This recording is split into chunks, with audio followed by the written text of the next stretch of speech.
صدق اللہ العظیم۔ سوئی ہوئی قومیں جاگ اٹھی، بیدار مسلمان سوتا ہے۔ سوئی ہوئی قومیں جاگ اٹھی، بیدار مسلمان سوتا ہے۔ گہوارے قلب مومن میں اب جذبہ ایمان سوتا ہے۔ منہ دیکھ لیا آئینے میں، پرداغ نہ دیکھا سینے میں، دل ایسا لگایا جینے میں، مرنے کو مسلمان بھول گئے۔ آذان تو اب بھی ہوتی ہے مسجد کی فضا میں اے انور، جس ضرب سے دل ہل جاتے تھے وہ ضرب لگانا بھول گئے۔ میرے محترم بزرگوں، بھائیوں، دوستوں، اللہ تبارک و تعالیٰ کا احسان ہوا، کرم ہوا کہ اللہ تعالیٰ نے ہمیں اور آپ کو اپنے پاک گھر میں آنے کی توفیق عطا فرمائی۔ اللہ سے دعا کیجیے اللہ تعالیٰ ہمارے اور آپ کے اس آنے کو قبول فرمائے۔ میرے دوستوں، میرے بزرگوں، میں نے ابھی آپ حضرات کے سامنے قرآن مقدس کی تین آیتوں کا تذکرہ کیا، یعنی پڑھا ہے۔ میرے دوستوں، بزرگوں، قرآن مقدس وہ واحد کتاب ہے جس میں آج تک بھی رد و بدل نہیں ہوئی۔ یہ قرآن پیغمبر صلی اللہ علیہ وسلم پر نازل کیا گیا ہے۔ یہ قرآن کا جب نزول ہوا، جس مہینے میں اللہ نے تمام مہینوں کا سردار بنا دیا، یہ قرآن کس رات میں اللہ نے نازل کیا، اس رات کو شب قدر بنا دیا۔ یہ قرآن جس نبی پر اتارا گیا، جس پیغمبر پر، جس رسول پر اتارا گیا، اس رسول کو تمام پیغمبر اور تمام نبیوں کا امام بنا دیا گیا۔ اور یہ کتاب جس امت کو دی گئی، وہ امت تمام امتیوں کا کیا بن گیا؟ کمانڈر بن گیا، ہیڈ بن گیا، یہ سردار بن گیا۔ تو میرے دوستوں، میرے بزرگوں، اللہ تبارک و تعالیٰ کا میں نے آپ کے سامنے قرآن مقدس کی 3 آیتوں کا تذکرہ کیا۔ آپ سمجھ رہے ہوں گے، میں نے پہلی آیت کو جب پڑھا ہے تو اس میں اللہ کیا فرماتا ہے اپنے نبی سے؟ اقرا بسم ربک الذی، پڑھیے اپنے رب کے نام سے۔ پہلا حکم سنیے گا غور سے، اللہ کا پہلا حکم یہ نہیں آیا کہ نماز پڑھو، یہ نہیں آیا کہ زکوٰۃ دو، یہ نہیں آیا کہ حج کرو، یہ نہیں آیا کہ غریبوں مسکینوں کے ساتھ ہمدردی کا معاملہ کرو، یہ نہیں آیا کہ زنا سے بچو۔ اللہ کا اگر پہلا حکم، اللہ کا اگر پہلا میسج، اللہ کا اگر پہلا پیغام اگر نبی پر اترا ہے تو میرے دوستوں، میرے بزرگوں، وہ کیا کہا ہے اللہ نے نبی سے؟ پڑھیے اپنے رب کے نام سے، یہ کہا ہے، پڑھنے کا حکم آیا ہے، پڑھو اپنے رب کے نام سے۔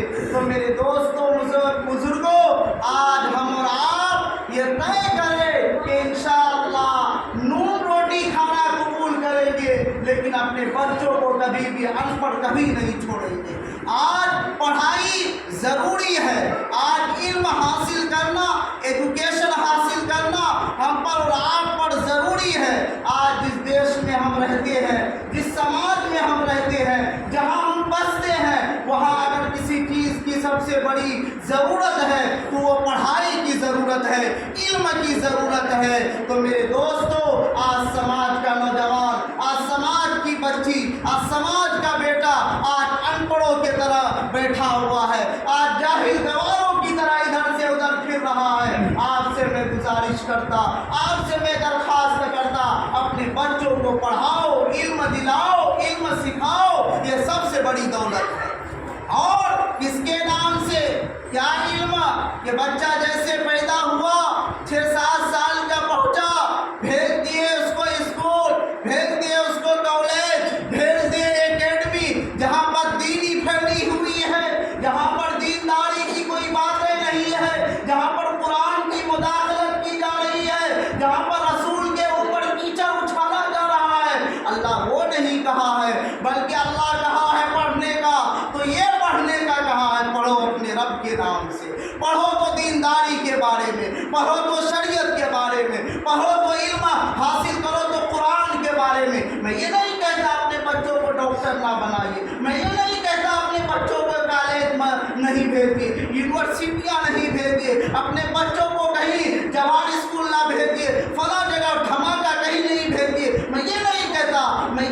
کہتا ہوں کہ سب سے پہلے اگر میرا بچہ کوئی چیز پڑھے گا، میری بیٹی کے کوئی چیز پڑھے گی تو وہ جناب محمد رسول اللہ کی شریعت کو پڑھے گی۔ وہ اگر کسی چیز کا علم حاصل کرے گا میرا بیٹا، وہ قرآن کا علم حاصل کرے گا۔ میرا بیٹا اگر کسی چیز کے بارے میں ایجوکیشن حاصل کرے گا تو وہ پیغام مصطفیٰ کو حاصل کرے گا۔ میں یہ کہنا چاہتا ہوں، آپ اپنے بچوں کو، آج آپ اپنی بچیوں کے دماغ میں بات کو ڈال دیجیے کہ وہ محمد رسول اللہ کا غلام ہے اور یہی اس کی پہچان ہے۔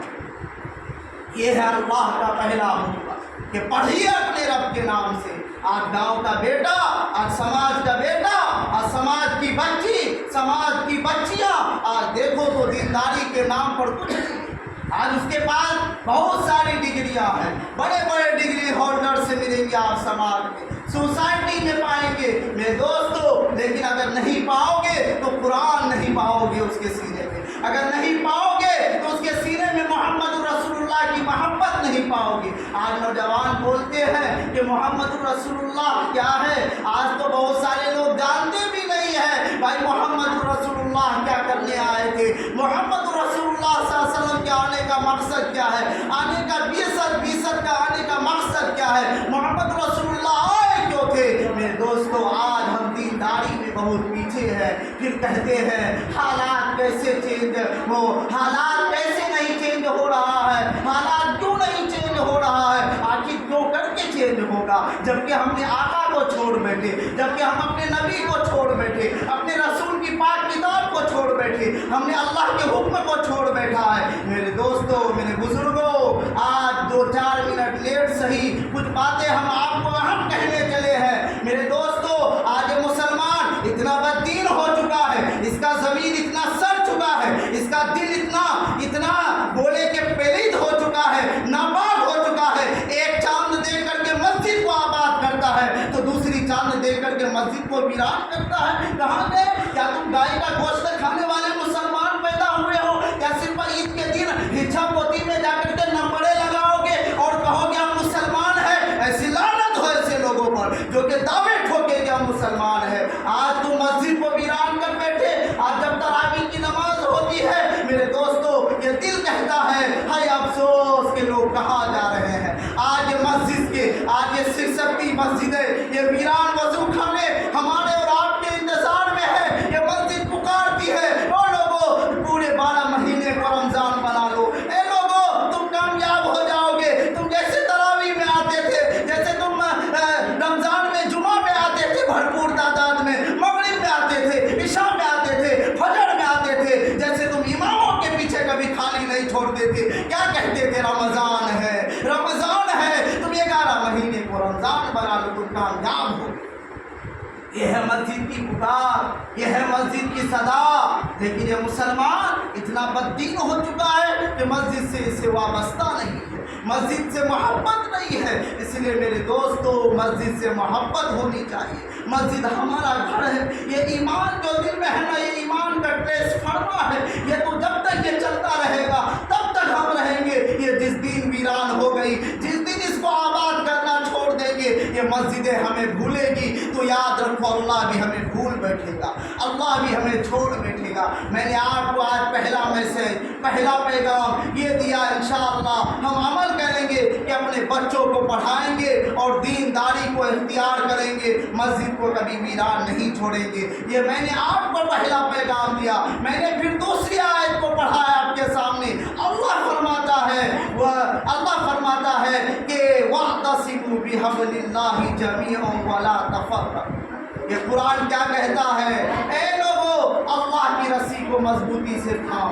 اللہ کہتا ہے، یہ ہم اور آپ نہیں کہ ہماری بات نہیں ہے، یہ کوئی نمازی صاحب کی بات نہیں ہے، یہ کبھی کوئی مقتدی صاحب کی بات نہیں ہے، بلکہ ہمارا اور آپ کا اللہ کہتا ہے اے لوگو، مسجد کو، اللہ کی رسی کو مضبوطی سے تھام لو، تفرقہ بازی نہ پھیلاؤ، ادھر ادھر نہ بھٹکو، اللہ کی رسی کو تھامو۔ تو کیا ہم اور آپ قبول نہیں کریں گے اللہ کی رسی کو تھامنے کے لیے؟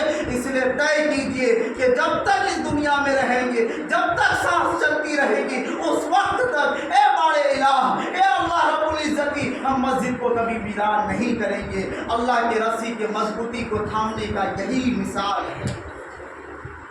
اور پھر میں نے تیسری آیت پڑھی ہے وَأَنْتُمُ الْأَعْلَوْنَ إِن كُنتُم مُؤْمِنِينَ۔ آج ہم اور آپ کیا کہتے ہیں؟ بھائی کس کی سرکار بنے گی؟ یہ تو ظالم ہے، یہ مسجدوں کو ویران کرتا ہے، یہ تو بھگوا رنگ کے یہ جھنڈے لہراتا ہے، کھلا دھماکہ کرتا ہے۔ یاد رکھو میرے محترم، یہ دنیا کی باتیں ہیں، لیکن اللہ کہتا ہے وَأَنْتُمُ الْأَعْلَوْنَ إِن كُنتُم مُؤْمِنِينَ۔ تم ہی کامیاب رہو گے، تم ہی سربلند رہو گے، اقتدار تمہارے پاس آئے گی، کرسی تمہاری ہوگی جب تم اللہ کے بنو گے، نیک بنو گے، مومن بنو گے، سچے پکے مومن بنو گے۔ یہ اللہ کا وعدہ ہے۔